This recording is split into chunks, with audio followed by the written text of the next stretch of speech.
بسم اللہ الرحمن الرحیم۔ مسلمانوں کے خلاف مجلس شورا جب تک حضور تنہا رہے اس وقت تک نہ تو مکہ کے کفار کو کوئی چنتا ہوئی اور نہ گھبراہٹ، بلکہ وہ حضور صلی اللہ علیہ وسلم کی باتوں کا مذاق اڑاتے ہیں، سمجھتے رہے کہ 2-4 دن تبلیغ کرنے کے بعد خود ہی خاموش ہو جائیں گے۔ لیکن جب سنا کہ آپ صلی اللہ علیہ وسلم کی تبلیغ سے بہت سے عرب مسلمان ہو چکے ہیں تو ڈرے چنتا بڑھنے لگی اور حضور کے خلاف ایک عام جوش پیدا ہو گیا۔ اس بیچ حضور صلی اللہ علیہ وسلم پر وحی نازل ہوئی کہ کہہ دو اے محمد صلی اللہ علیہ وسلم کی جن چیزوں کو تم پوچھتے ہو وہ دوزخ کے ایندھن ہوں گے۔ حضور نے سب کو یہ آیت بلند آواز سے کہہ سنائی، اس سے وہ اور بھڑک اٹھے اور آپ پر بیجا گستاخیوں کی بوچھار شروع کر دی، اتنا تنگ کیا کہ حضور صلی اللہ علیہ وسلم کا گھر سے نکلنا مشکل ہو گیا۔ لیکن آپ اپنی تبلیغ میں برابر لگے رہے اور اس میں کسی قسم کی کوئی کوتاہی نہ کی، چونکہ مسلمانوں کی تعداد میں ہر دن بڑھوتری ہو رہی تھی۔ اس لیے حضور نے ضرورت محسوس کی کہ کوئی ایسا مکان تجویز کیا جائے جس میں 2 گھڑی کے لیے مسلمان ہر دن جمع ہو کر قرآن شریف پڑھے اور یاد کیا کریں۔ چنانچہ ارقم کا مکان جو آبادی سے ایک طرف تھا تجویز کیا گیا۔ حضور صلی اللہ علیہ وسلم اس مکان پر تشریف لے جاتے، تمام مسلمان بھی مکہ کے کفار کی نظروں سے بچا کر ایک ایک 2 کر کے آ جاتے، حضور کے ارشادات سنتے، نماز پڑھتے، قرآن شریف یاد کرتے اور خاموشی سے اپنے اپنے گھروں کو واپس ہو جاتے۔ اگرچہ یہ سب کام خاموشی سے ہو رہا تھا، پھر بھی قریش والوں نے پتہ لگا ہی لیا کہ کون کون مسلمان ہو گیا ہے، یہ لوگ کہاں جمع ہوتے ہیں اور ان کی تعداد کیا ہے۔ ان باتوں نے انہیں اور بھڑکا دیا۔ بھڑکنے کی ایک وجہ یہ بھی تھی کہ جو لوگ مسلمان ہو گئے تھے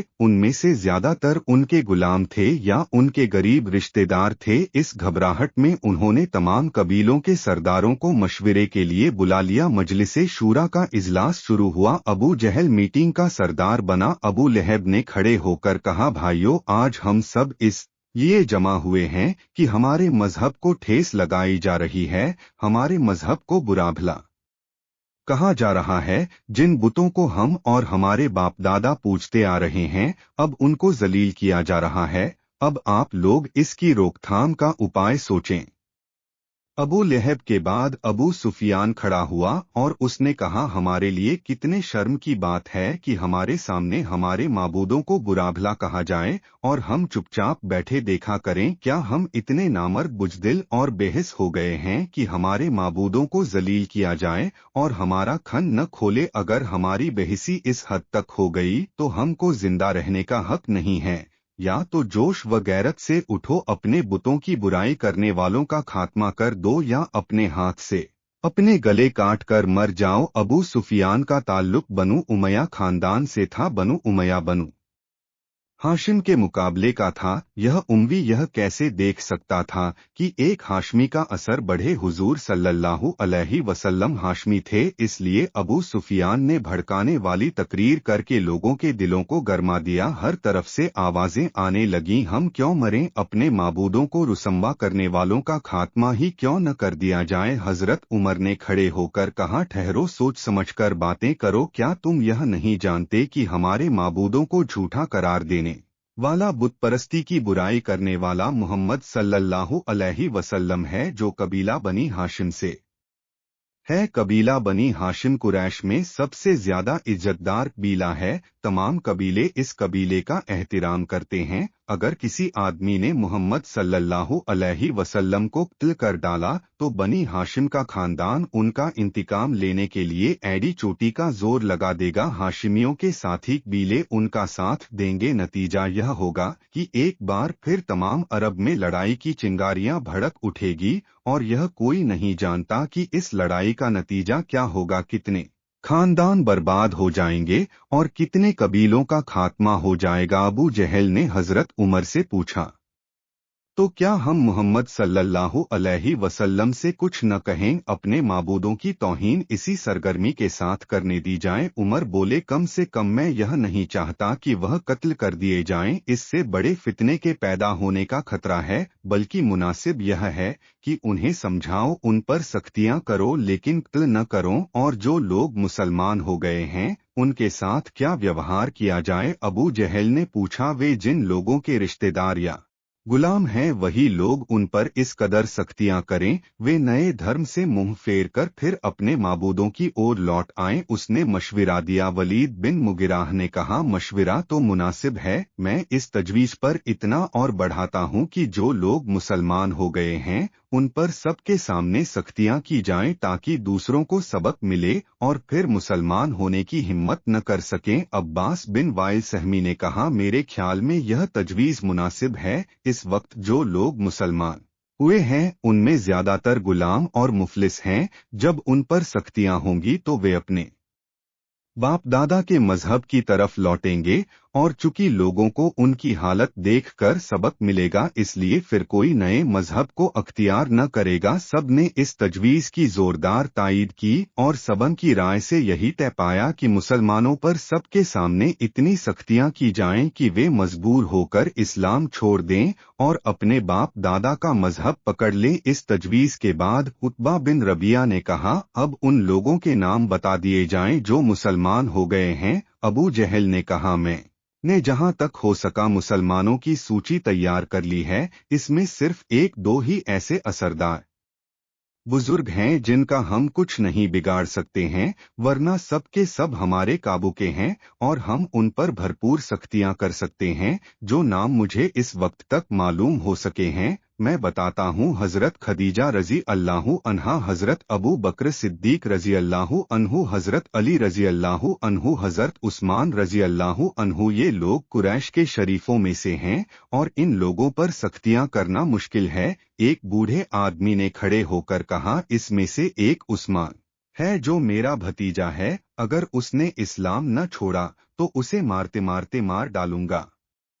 यह बूढ़ा आदमी हजरत उस्मान बिन अफ़्फ़ान रजी अल्लाहु अन्हु का चचा था। लोगों ने उसके जोश की तारीफ करके उसे हजरत उस्मान पर सख्तियां करने के लिए उभारा। जब वह जोश व गजब से भर गया तो अबू जहल ने सबके नाम बता दिए और यह कहा कि जासूस बाकी मुसलमानों का नाम जानने के लिए लगे हुए हैं, नाम मालूम होने पर सबको बता दिया जाएगा।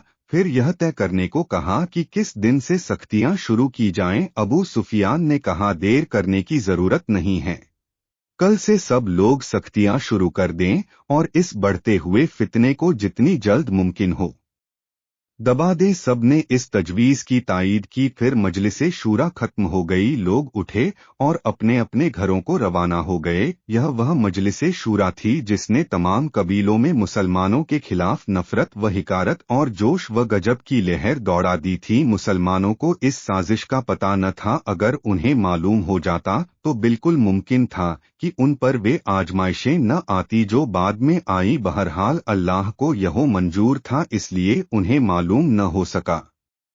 चूंकि तमाम कुरैश के सारे कबीले और दूसरे तमाम कबीले देख रहे थे कि उनके माबूदों की जिनकी वे और उनके बाप दादा बराबर पूजा करते चले आ रहे थे, बड़ाई और इज्जत मिट रही थी और बुत परस्ती खतरे में पड़ती जा रही थी, इसलिए सबको गुस्सा था और बदला लेने के लिए भरे बैठे थे। उन्होंने तय कर लिया था कि जैसे भी मुमकिन हो मुसलमानों को सताकर सीधे रास्ते से फेर दें, इस्लाम छोड़ने पर मजबूर करें और फिर उसे अपने बाप दादा के धर्म में दाखिल कर लें। इस ख्याल ने उन्हें जुल्म व सितम करने पर उभार दिया। जुबैर का चचा जिस वक्त अपने घर पहुंचा तो बहुत गुस्से में था। जुबैर बिन अव्वाम रजी अल्लाहु ताला अन्हु पर चचा की तरफ से सख्तियां। जब हजरत जुबैर रजी अल्लाहु ताला अन्हु को देखा तो लपक कर उनके बाल पकड़कर खींचते हुए पूछा, बदबख्त जुबैर, क्या तुम भी मुसलमान हो गए? हजरत जुबैर रजी अल्लाहु ताला अन्हु ने नरमी से जवाब दिया, हाँ चचा, मैं मुसलमान हो गया। चचा को बड़ा गुस्सा आया, उसने उनके सिर के बाल इस जोर से खींचे कि हजरत जुबैर के आंसू निकल पड़े।